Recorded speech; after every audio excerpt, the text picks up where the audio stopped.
Welcome, everyone, to Dead Talk Live. I'm your host, Viz. I want to welcome all of our viewers. Thank you for joining me tonight. Hope you guys had a good weekend. I really do. But it's Monday. It's a dreary, rainy Monday here in the Washington, D.C. area. Hope it's better where you guys are at.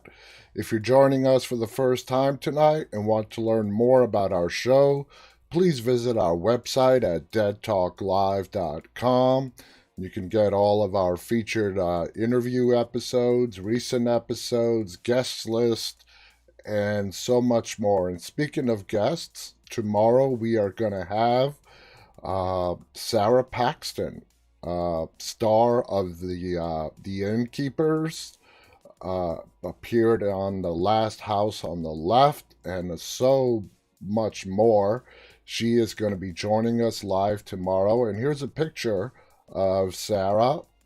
So you guys know who I'm talking about. This will be our guest tomorrow night.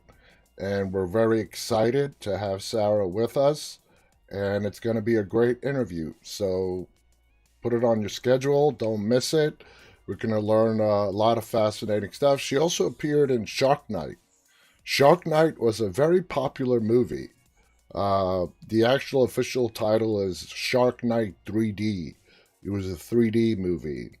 So I don't know if you guys are into those shark movies. There have been some really good ones. Shark Night is one of them. So she appeared in that as well, had a major role in that. But one of my favorite movies from Sarah, it has to be The Innkeepers. That's the movie where she had the leading role in, and it's a creepy, scary, paranormal movie about the last days of an inn.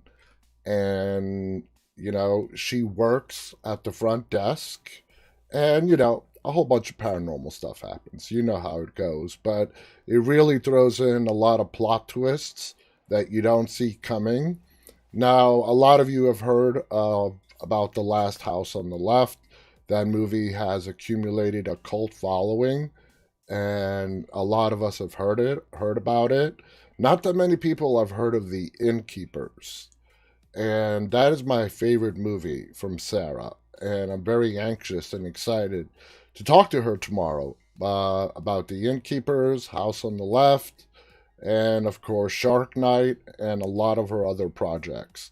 So make sure you guys tune in for that. And we have another announcement to make, a confirmation for next month. We are getting a legend on our screens here. Adrienne Barbeau from The Fog. She was one of John Carpenter's favorite actresses to work with. She was in The Fog. She was in so many, many horror movies, a lot of them with John Carpenter. She was in Escape from New York. I don't know how many of you guys have seen Escape from New York with Kurt Russell. That is a John Carpenter film. She had a big role in that as well. Great, great, great movie. It's a recommendation of mine if you haven't watched it yet. But yep, Adrienne Barbeau is going to be here with us on February 22nd. I know it's still a little less than a month away, but we are super psyched to have Adrienne join us. Lots of questions for Adrienne. If you guys have any questions for our guest tomorrow, Sarah Paxton, visit our website, go to the submission form. You can submit your questions that way. If you're on Instagram, I created an Instagram story. Just open up that story and I put in a question box. You can ask the questions directly on Instagram or through our website. So that's our upcoming guest for now. And keep tuning in because the list is going to keep growing, as it always has. So keep checking in regularly to our website, deadtalklive.com. And also, if you want to get the news delivered straight to your inbox, I've told you guys I've created Dead Talk News. So go to deadtalknews.com, sign up for the newsletter, and you'll get the information delivered right to your inbox. So let me say hello. You guys have been coming in as I've been talking. I want to say hello to, of course, our moderators, Khaleesi is with us. Saz, of course, is moderating. Marie is over there moderating on Instagram. So hello to Haley, who's also with us on YouTube. Philip is with us on Facebook, as is Lindsay. Rick Grimes is here with us on YouTube from Kentucky. Rick Grimes is in Kentucky. Let's see, Rowena is also with us. Sammy is with us. Welcome to all you guys. It's great to have you here with us.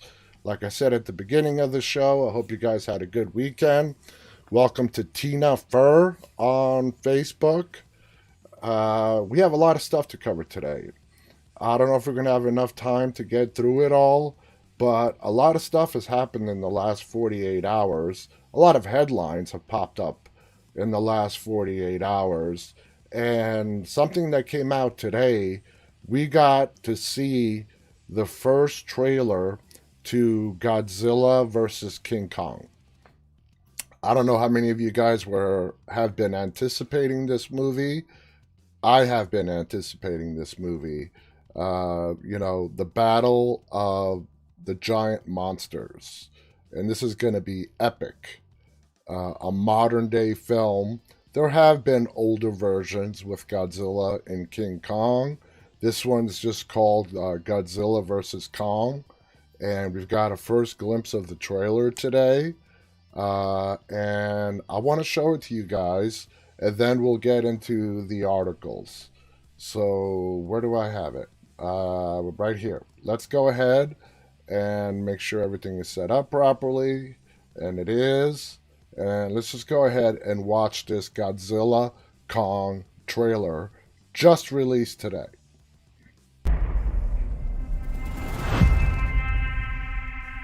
This is our only chance.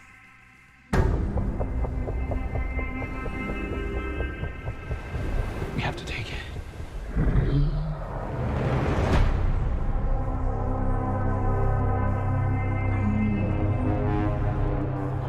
We need Kong.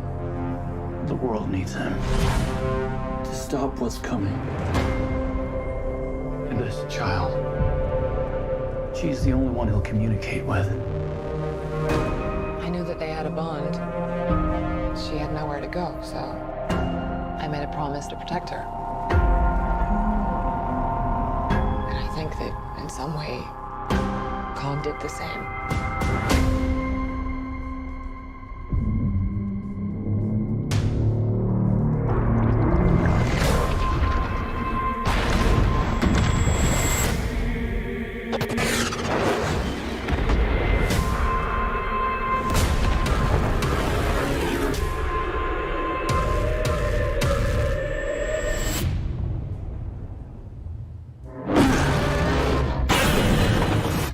Godzilla.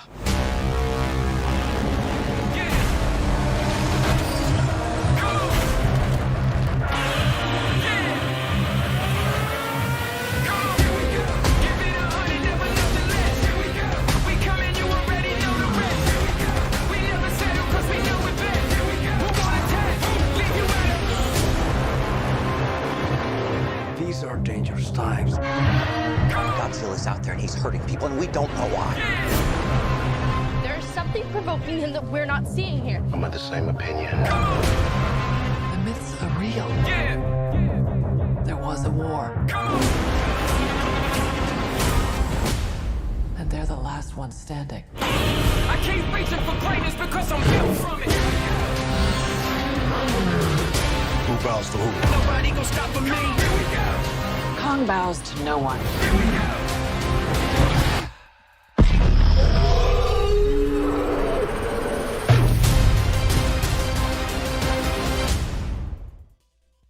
Oh, damn. Now that was badass. As I was watching the beginning of that trailer, you got to ask yourself, in the recent previous Godzilla movies, he's been the good one. He's been the one to battle the bad monsters. Now we have Kong, and something has pissed off Godzilla. And as we saw in the trailer, they're trying to figure out what's going on. Why is he so upset? And it's the battle of as they said in the trailer, they are the last two standing. And damn, that's epic. That looks epic. Lisa writes, man, that looks so good. Philip writes, that was awesome. That was awesome. That's got me super excited to see that. Personally, I like King Kong more than Godzilla. I like Godzilla, don't get me wrong, but I've always been a Kong fan. And I like how in this movie, we know in the previous King Kong movies, King Kong fell in love in the 1980s and even before. In the 80s, it was portrayed by Jessica Lange. I can't remember her character's name.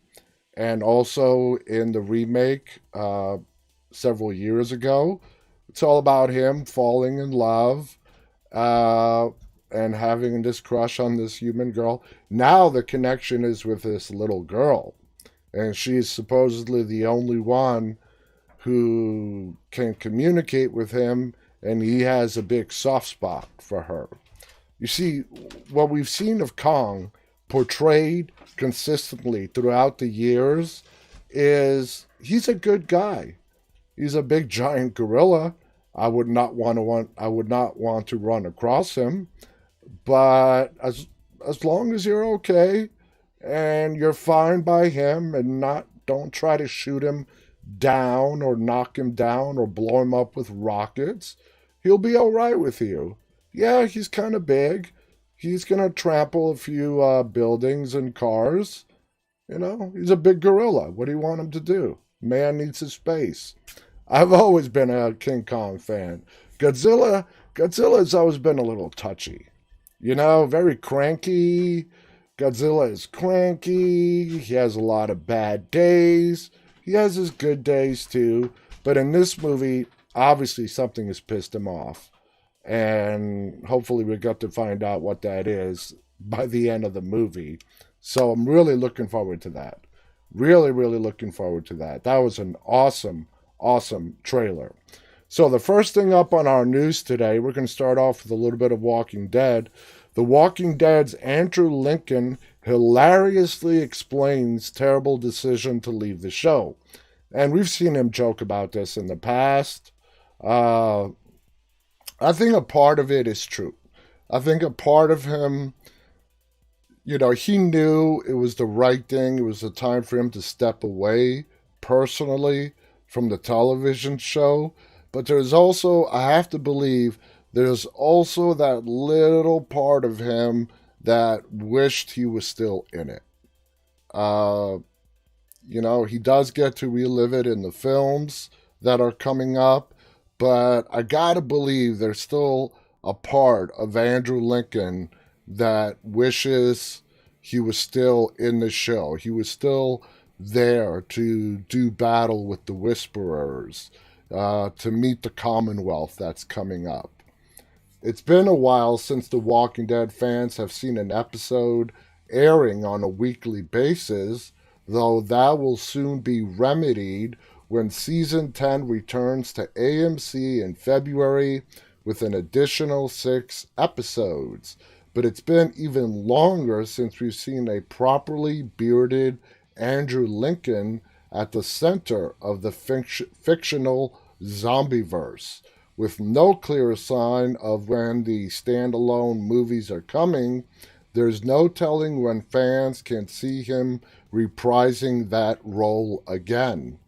Lincoln recently shared one unforeseen issue with exiting The Walking Dead, and it's a pretty hilarious non-silver lining.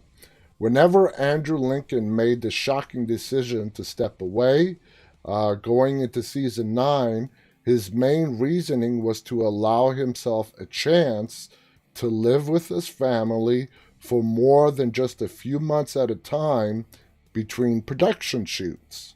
Makes perfect sense. But during a virtual Walking Dead reunion held in December, in support of the Georgia Senate Victory Fund, Lincoln jokingly revealed that at least one person and his family was seemingly more interested in going back to Georgia than in having Lincoln around the house. While speaking about his connection to the southern state, Lincoln said, "I mean, the connection that we have to the land, to the place, to the people. Arthur, my 10-year-old son, won't let me take a job unless it's in Georgia now," as he said, laughing. "He just misses it. He goes, 'Take me back there. I came back home for the kids, and now they're sick of me. And I wish I'd never left. It was a terrible decision.'" And we've read that quote before. It's funny. He goes back to spend more time with his family, and after a while, his family wants to go back to Georgia. So, a lot of changes have been happening in Georgia over the last 10 years. As we know, Atlanta now is actually a big hub for a lot of TV shows and movies being filmed. And I don't like going into politics with this, but I gotta say to myself, that is a reason as to why in this past election, Georgia flipped. Georgia flipped from a ruby red Republican state to a blue Democratic state for president and 2 senators. It's purely Democratic. And that same thing happened to me when I moved to Virginia back in 1997. When I moved to Virginia back in 97, it was a ruby red state. And as the years went on, a lot of people started migrating to the Virginia suburbs, following what I did. And as the years went on, Virginia flipped. And it seems to be the movie industry is moving beyond where they would normally shoot. It would really, the majority would be done either in one of 2 places, or one of 3 places actually. New York, Los Angeles, and Vancouver in Canada. Those were the 3 big filming locations. Now it's spread. You see a lot of these states, cities, giving big incentives to Hollywood studios and networks to come film in their state. And when I say incentives, I'm talking in the way of tax breaks and a bunch of other incentives for them to come. Another place that is becoming a big place to shoot movies is Wilmington, North Carolina. I've been to Wilmington. It's not the place you would think that film studios would come and shoot movies and TV shows there, but they're starting to.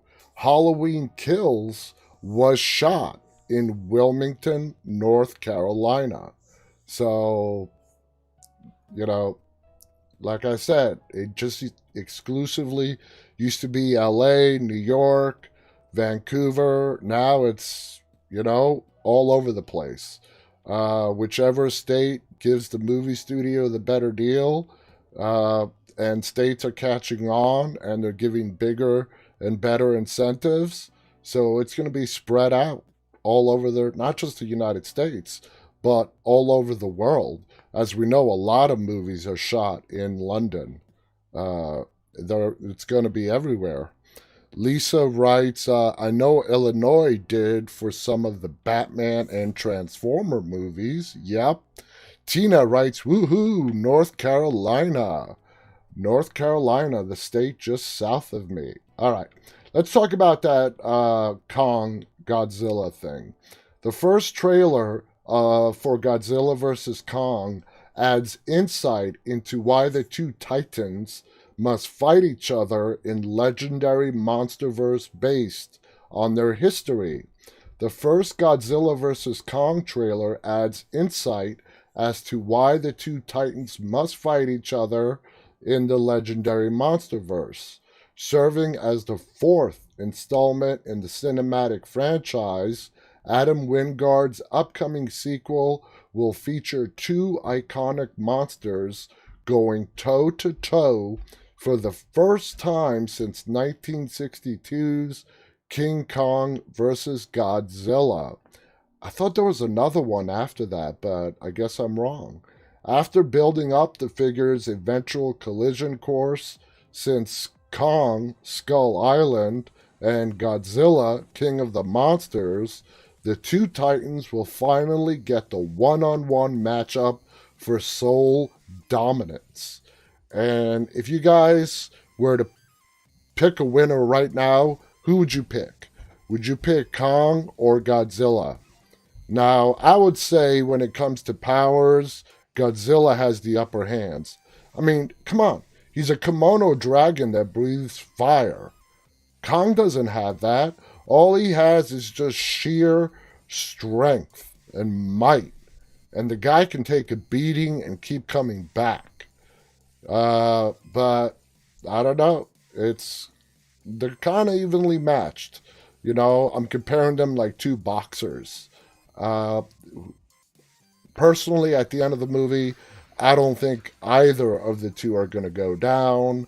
I think it's going to come to some kind of resolution where they both go their separate ways, not to interfere with each other. Tina writes Kong, Retro Man on YouTube, also saying King Kong as the winner. Yeah, me too. I hope it's Kong that gets the upper hand. According to Godzilla vs. Kong official synopsis, Monarch has taken Kong on a journey to find his true home. In doing so, they lock him up in chains before the fleet is met in the open ocean by the current king of the monsters, Godzilla. Though it's clear Monarch took Kong captive for a special mission, the first footage indicates that they obtained the Titan to act as a weapon against Godzilla. Now, why would you do that? Godzilla, you know, yeah, he's in it for himself, but he's always sided with the interests of the little people, and the little people meaning the human beings. With the fate of the world hanging in the balance, Monarch considers Kong their last chance, hinting that Godzilla is the villain of the sequel. And there's no doubt about it. If you watch that sequel, obviously Kong is the one that's being portrayed as the good guy, and Godzilla is the bad kimono dragon. So, I mean, what else do they have to say? By pinning Godzilla and Kong in a new grudge match, the latest MonsterVerse installment will have the opportunity to dive deeper into the mythology of the creatures. Teased throughout the fictional universe, the notion of an ancient Titan war was put in the spotlight in King of the Monsters. Through redacted text and cave paintings, it was revealed that Godzilla and Kong are the last two standing from the legendary Titan War, which featured their ancestors battling out. In the present day, the two Titans are essentially ancestral enemies with a long history, and Monarch is well aware of that fact. To stop Godzilla once and for all, the organization's last-ditch effort is for Kong to take down the world's biggest threat. Both Titans, however, view themselves as alphas. Alright, so let's say Monarch's plan goes through.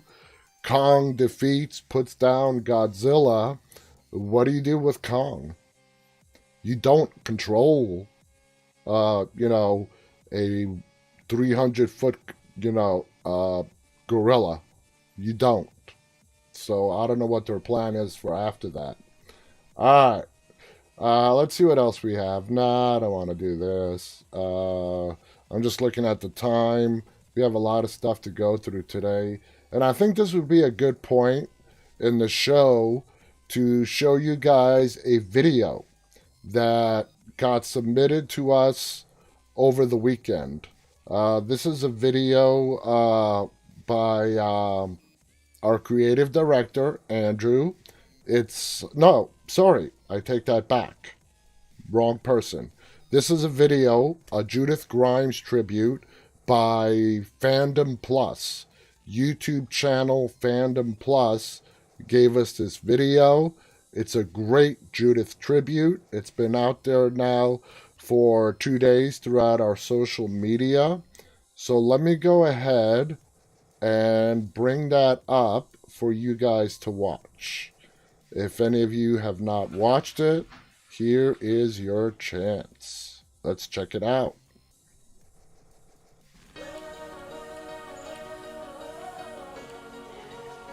You like that? Huh? Little ass kicker? Little ass kicker. Staring down the face of fear. Gotta keep breathing. When the negative is all you hear.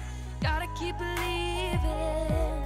'Cause in the dark there is a light. Truth that keeps on burning bright. Brave enough to fight the fight and shout the battle cry. You'll never stop me, I'm a warrior. When I fall down, I get stronger. Faith is my shield, His love is the armor.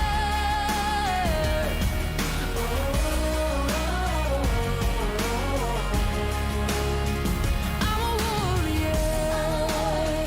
I'm a warrior. I'm a warrior.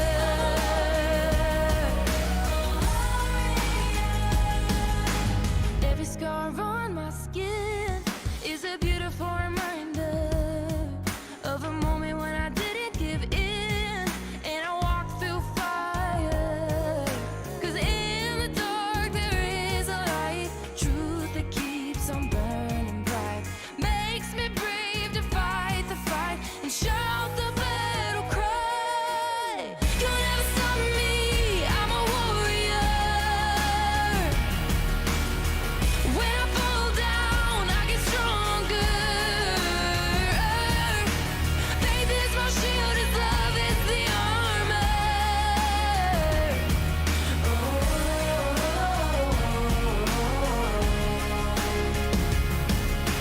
I will keep the hope alive. I will find the strength inside. I will keep the hope alive. I am a warrior, I will survive. I will keep the hope alive. I will find the strength inside. I will keep the hope alive. Warrior. You'll never stop me, I'm a warrior. When I fall down, I get stronger. You'll never stop me, I'm a warrior. When I fall down, I get stronger. Faith is my shield, His love is the armor.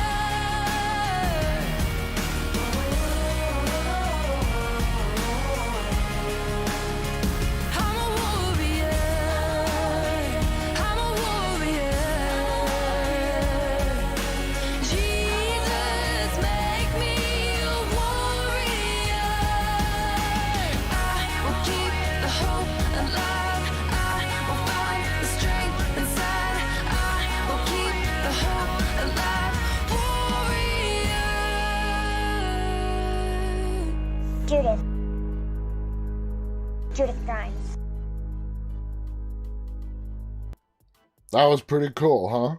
I know a lot of you guys have watched it throughout our social media. It's a great video, and you just summarizes what kind of a badass Judith is growing into. She's only like 10 or 11 on the show. She's still just a little kid. I just love that little mini katana. And I'm just dying to find out where they found a mini katana in the zombie apocalypse for her. But it suits her perfect. She has the katana for Michonne. she's got Rick's hat, and she's got Rick's revolver. So it's perfect. Little ass kicker. Want to welcome Janie Joe, who's with us on Instagram, saying, I love your live show, Viz. We love having you with us here. Janie from Canada, it's good to see you on our show. Noah is with us on Instagram as well. Noah wants to know, did I shave? Yes, I did. And my whole team knows this, and I'm going to share it with you since you asked, Noah. I absolutely hate shaving. It is just one of those things that I dread. But, you know, showing my face on the screen every day of the week, I got to do it. As you guys notice, I shave every Sunday. And that's the day where we don't do a show. I shave. And then, as you will notice, Monday, Tuesday, Wednesday, you'll start to see the scruff stuff coming in. Saturday is the penultimate scruff. And then Monday comes around like today, and it's a clean shave again. And wash, rinse, repeat. Same thing, week after week. But thank you for asking, Noah. And just a little bit of information. I absolutely hate shaving. So much so that before I started doing this show, I had a beard that would make Rick's beard from season 5 pale in comparison to the beard that I had on my face. So, hope that answers your question. Jamie says, I really love the video. Cindy is also waving at us. Sorry about that. Lost the chats. Gopa sending lots of love from India. Great to have you with us. Kai writes scruff bag. Yeah, that's one way to call it. Scruff bag. Not because I like having a beard. I really don't. It gets itchy as hell. I just don't like shaving. But, you know, gotta do it. You know, if I'm going to show my face on the screen every day of the week, it's just something I got to do. So I've made a compromise with myself. I'll just do it once a week. And Sunday's the days that I do it. All right. Let's see. Checking on the time. Let's go on ahead. Let's see which article we are going to do next. Let's see. No, not that one. Let's talk about this one. American Horror Story. How Season's 10 theme can fix Roanoke's mistakes. I liked the season Roanoke on American Horror Story. It was the main underlying theme of Roanoke was actually a true story. While it has not been confirmed, the rumored theme for season 10 of American Horror Story may be what the series needs to remedy the mistakes of Roanoke. Ryan Murphy has kept the theme a well-hidden secret, so much so that fans and critics have bombarded his Instagram comment section with every theory they can possibly think of, with the hopes that one could be the answer.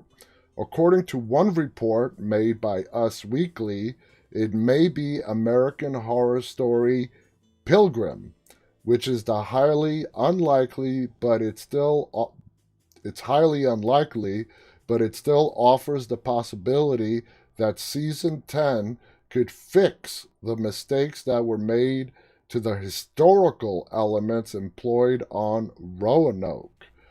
Ryan Murphy's horror anthology is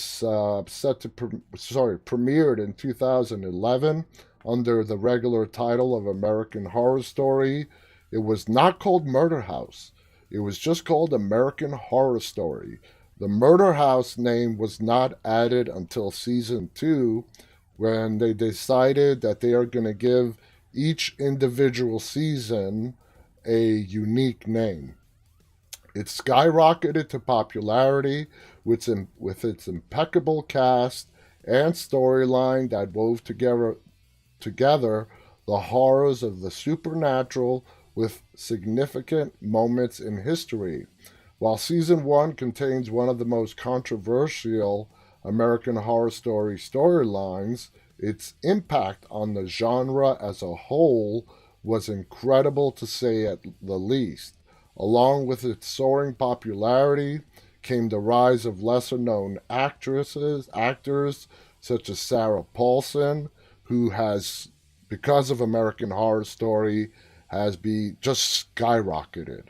American Horror Story has allowed, for the world to see the brilliant actor that Sarah Paulson is. Evan Peters, who's also appeared on X-Men Apocalypse, Taissa Farmiga, The Final Girls, and many more.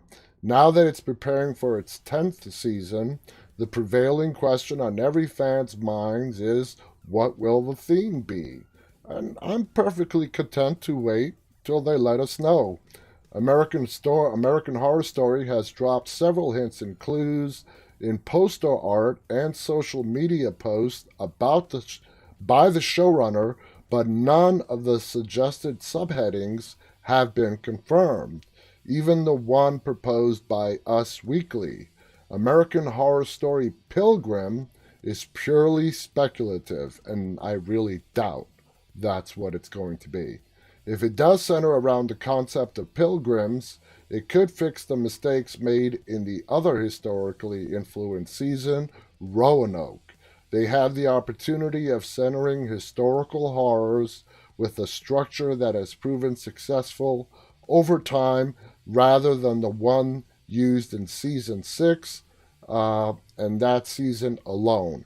And I like Roanoke. We're not watching American Horror Story for historical facts. The story of Roanoke is real. A colony in Roanoke was there. I believe the head of that colony went somewhere. When he came back, the colony had vanished. I mean, gone.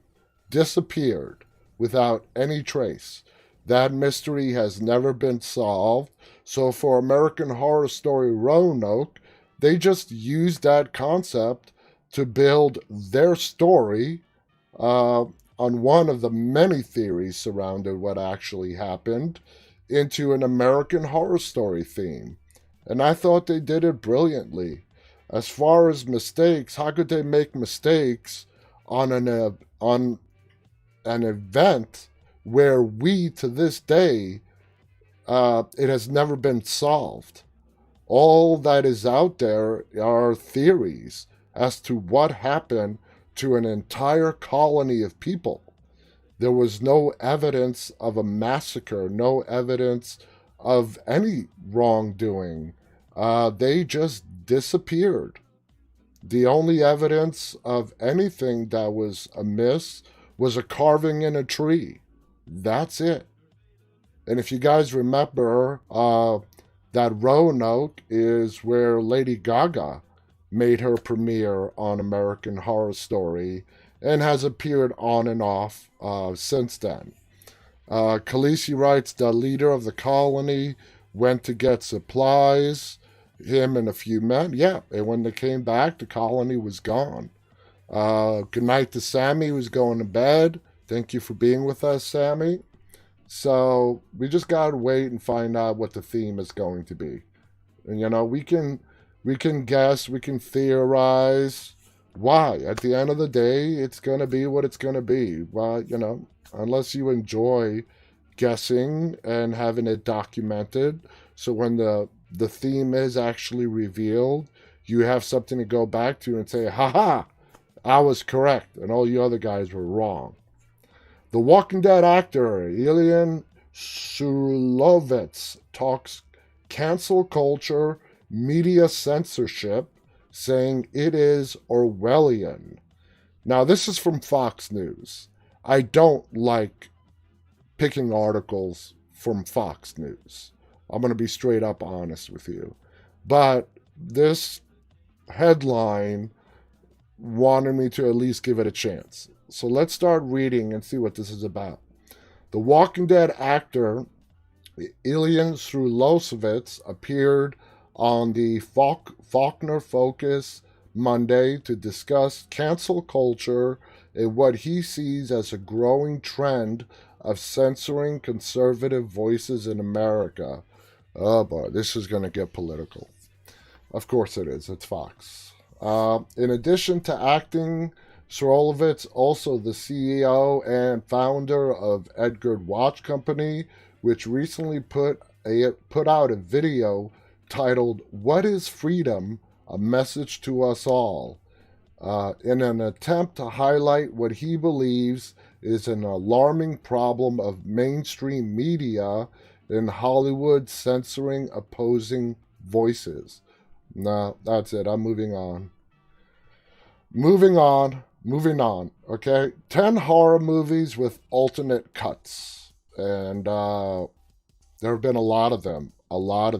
There are movies out there, and the first one that comes to mind is Rob Zombie's 2007 Halloween, where not only is there alternate endings, there's a version out there with so many different scenes, it's almost like an entirely different movie.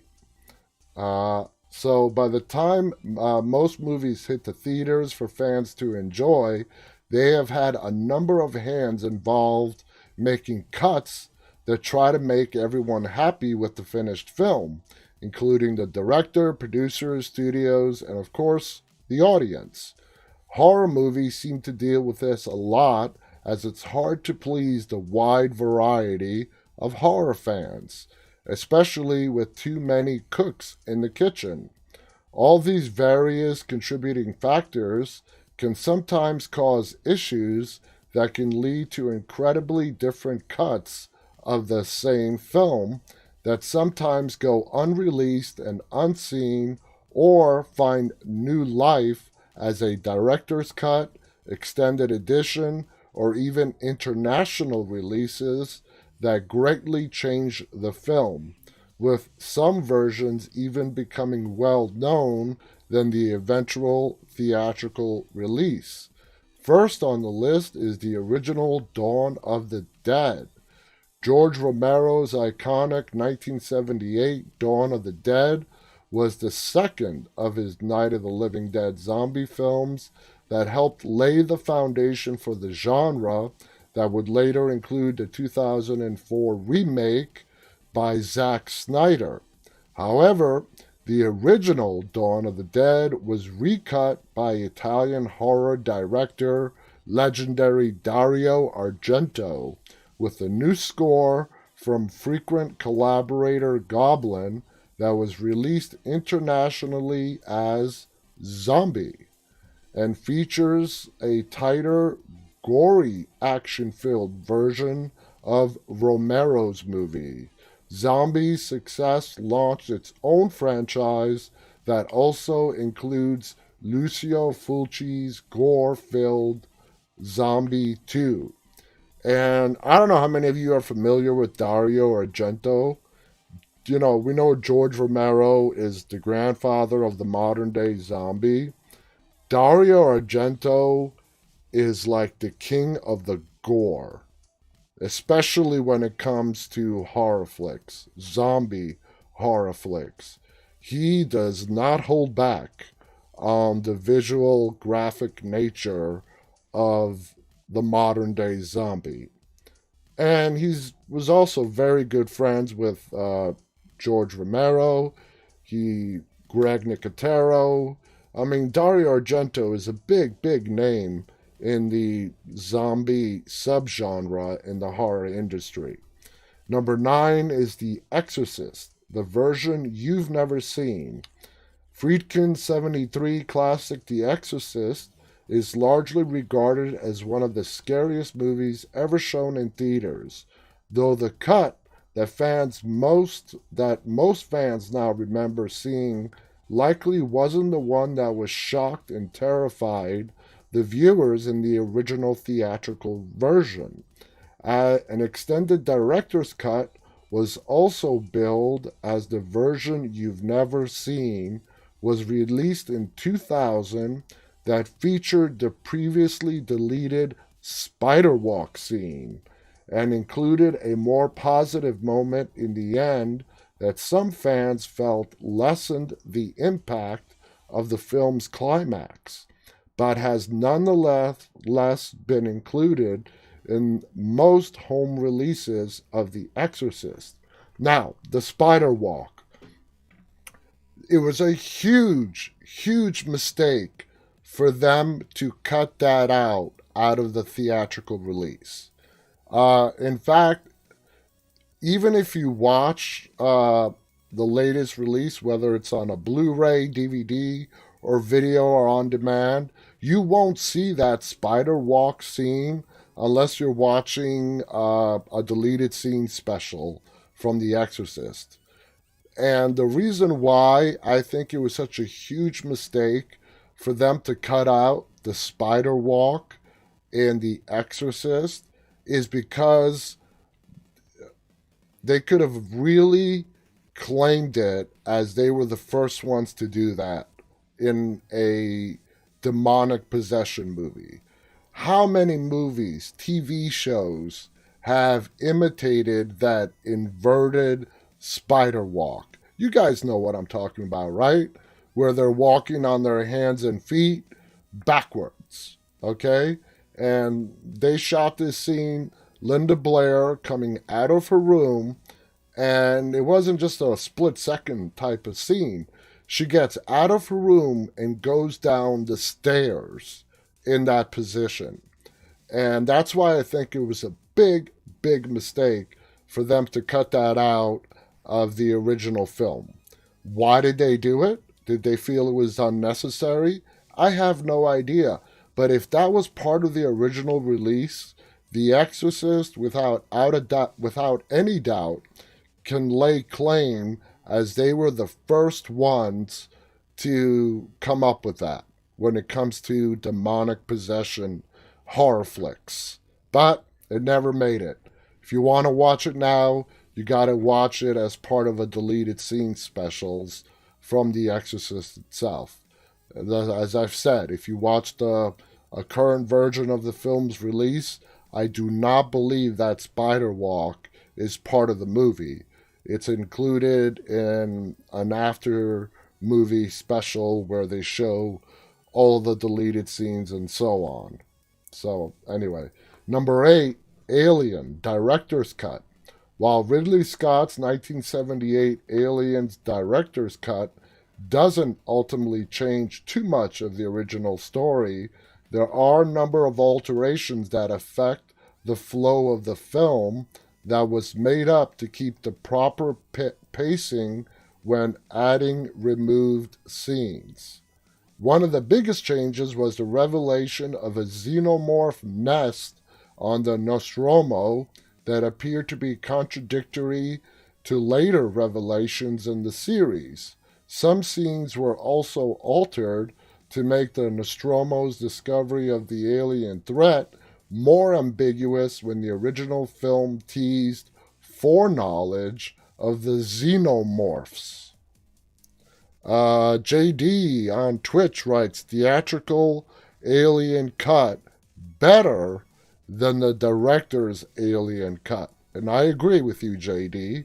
And even they also pretty much say in this article, it doesn't really impact the story too much of the original movie, but it might have screwed up with the sequels that came after the original film. Halloween 666, The Curse of Michael Myers. The Halloween franchise is well known for alternate endings and an infamous TV cut of the original film. However, it's the producer's cut of Halloween, The Curse of Michael Myers, known to fans as Halloween 666. Not to me. This is the first time ever I'm hearing Halloween 666. I'm a huge Halloween fan, and I have never heard The Curse of Michael Myers be referred to as Halloween 666. Anyway, that changes the original film and potentially the rest of the franchise. The cut features alternate footage from the original work print of the film. The work print was heavily altered by the studio to become one of the worst entries in the film series, as it tried to make Michael Myers a supernatural killer.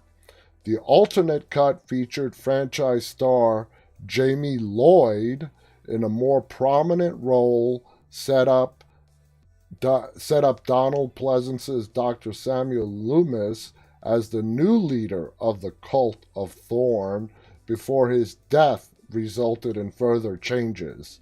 And yeah, that would have sucked. I mean, Michael Myers, if you look at it, already is a supernatural killer. He's the boogeyman. He's an urban legend, which hopefully we'll have time to talk about. Damn, we're already 51 minutes into today's show. We're not going to have time to talk about it. We were going to discuss urban legends today.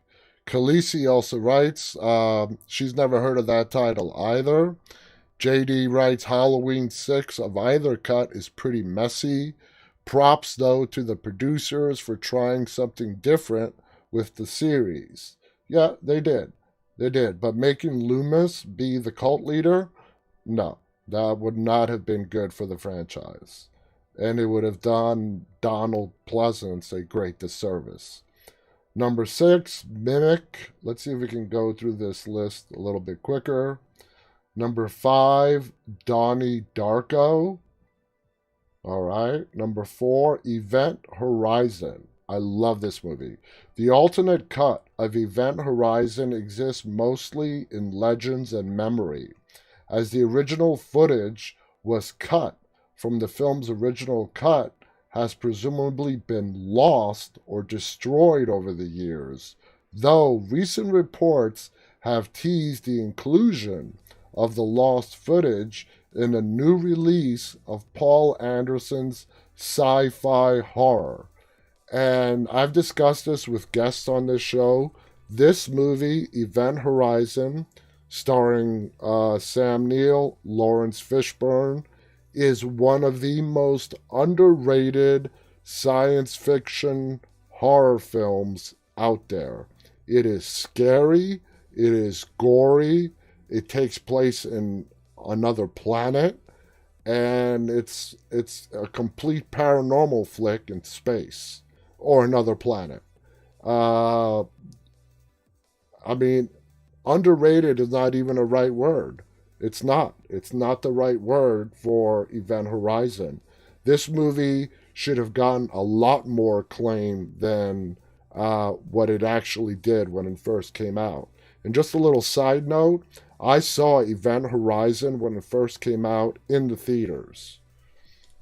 The cutscenes in question showcased a deeper look at the torments and horror experienced by the crew of the Event Horizon when it made the dimensional jump to hell, which proved to be too horrific and graphic to pass censors, though fans have been dying to see it in full for years. To give you a little summary of the movie, science has developed this ultra-secret project in space that can basically alter or create a wormhole to travel to a different point in space in a split second, reach places in the galaxy, in the universe, that it's impossible to reach. But the premise of the movie is this doorway that they open up to travel through actually takes the ship to hell. And it disappears. It went through this hole and it disappeared. It stayed disappeared for years until one day it comes back and they pick up a distress signal.